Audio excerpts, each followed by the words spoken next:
गंगे च यमुने चैव गोदावरी सरस्वती नर्मदे सिन्धु कावेरी जलेऽस्मिन् सन्निधिं कुरु। गंगे च यमुने चैव गोदावरी सरस्वती नर्मदे सिन्धु कावेरी जलेऽस्मिन् सन्निधिं कुरु।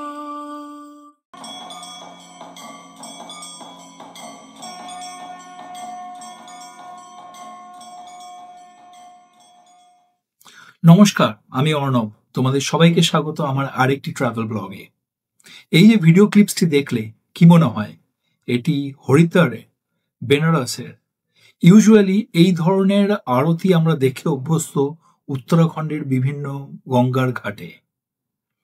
তবে সুখবর, এটি কিন্তু উত্তরাখণ্ড নয়, আমাদের সবার প্রিয় শহর কলকাতাতেই। বছর দুই আগে কলকাতার বিভিন্ন ঘাটে এই গঙ্গা আরতির অনুষ্ঠান শুরু হয়। আজকে এই গঙ্গা আরতি কিন্তু যথেষ্ট জনপ্রিয় কলকাতাবাসীদের কাছে। তবু অনেক কলকাতাবাসী জানে না যে কলকাতাতে বসেই এই ধরনের গঙ্গা আরতি দেখা যায়। তাই এই ব্লগের মাধ্যমে আমি সবাইকে জানাতে চাই যে যারা হরিদ্বার বা বেনারসে গিয়ে গঙ্গা আরতি এই মুহূর্তে দেখতে পাচ্ছ না, তারা কিন্তু কলকাতাতে বসেই সেই গঙ্গা আরতিকে উপভোগ করতে পারো। চলো দেখে নেওয়া যায় ব্লগটি। কি কি থাকছে এর মধ্যে? থাকছে কলকাতার কোন কোন ঘাটে গঙ্গা আরতি হয়, সপ্তাহের কোন দিনে কোন সময়ে গঙ্গা আরতি হয়, তার ব্যবস্থাপনা এবং ওভারঅল গঙ্গা আরতির ফিলিংসটা কিরকম তার একটা আভাস তুমি নিশ্চয়ই পাবে। আর সবশেষে থাকছে আমার দেওয়া কিছু টিপস। সঙ্গে থাকো।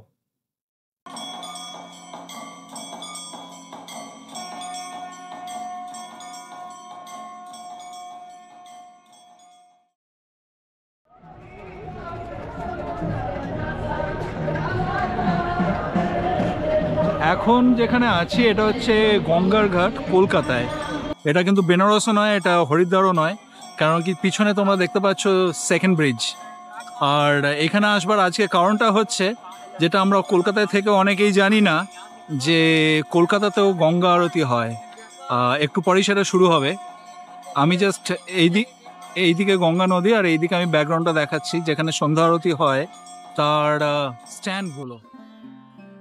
কলকাতার দিকে বাবুঘাটের ইডেন গার্ডেন স্টেশনটি ঠিক যেখানে শেষ হচ্ছে সেই অংশটিতে আরতি হয়। আর হাওড়ার দিকে রয়েছে রামকৃষ্ণ ঘাট। এই দুটি জায়গারই লোকেশন আমি ডেসক্রিপশন বক্সে দিয়ে দিলাম। এছাড়াও বাগবাজারের দিকে কোনো কোনো ঘাটে সন্ধ্যা আরতি হয়, তবে এই দুটি ঘাটই সবথেকে বেশি জনপ্রিয়।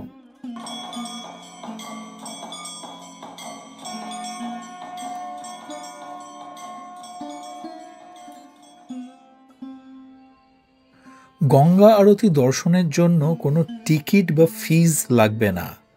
দর্শনার্থীদের সম্পূর্ণ বিনামূল্যে আরতি দর্শনের জন্য ব্যবস্থা করা হয়েছে। এই গঙ্গা আরতি সপ্তাহে 7 দিনই অনুষ্ঠিত হয়, সন্ধে 6টা থেকে সন্ধে 7টা পর্যন্ত। তবে শীতকালে সময়টা একটু এগিয়ে আসে, সন্ধে 5:30 থেকে 6:30। শনিবার দিন সন্ধ্যা আরতির পরে দর্শনার্থীদের ভোগ বিতরণ করা হয়। তোমরা দেখতেই পাচ্ছ আরতি দর্শনের জন্য এইখানে বসার ব্যবস্থা করা হয়েছে, তবে এটা ফার্স্ট কাম ফার্স্ট সার্ভ বেসিসে। তাই যারা বয়স্ক মানুষ বা যাদের বেশিক্ষণ দাঁড়িয়ে থাকতে অসুবিধা হয়, তারা যদি আধ ঘন্টা বা 45 মিনিট আগে আসে, তাহলে কমফর্টেবলি এই চেয়ারগুলো পেয়ে তাতে বসতে পারে।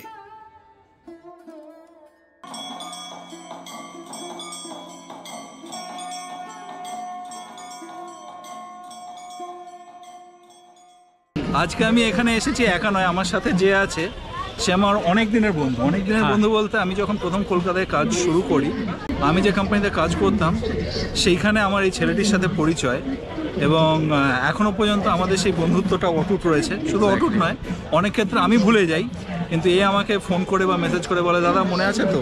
তো এর নাম হচ্ছে টুকাই। টুকাইয়ের পরিচয় আর আলাদা করে দিতে হবে না, আমরা যারা একসাথে কাজ করতাম সবাই মোটামুটি জানে টুকাইকে। কম বেশি চেনে, বাট আজ আমার সবসময় ভালো লাগে এই মানুষটার সঙ্গে যে কোনো জায়গায় দেখা করতে বা এ করতে। তো আজকেও এই হোলি প্লেসটাতে আজকে আমার আসা ফার্স্ট টাইম এই মানুষটার সঙ্গেই। দিস ইজ অর্ণব সাধু, মানে আমার সব থেকে মানে বেস্ট দাদা, বন্ধু, সব কিছু বলতে পারো।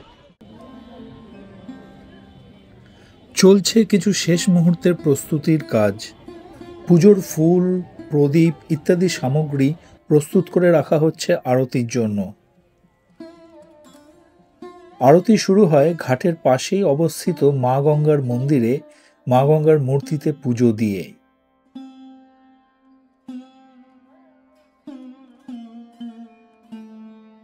চলো এবারে মনোনিবেশ করা যাক পবিত্র আরতিতে।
আরতি শেষ হলে প্রায় সকল দর্শনার্থী গঙ্গার পবিত্র জল মাথায় ছিটিয়ে যে যার বাড়ির উদ্দেশ্যে রওনা দেন।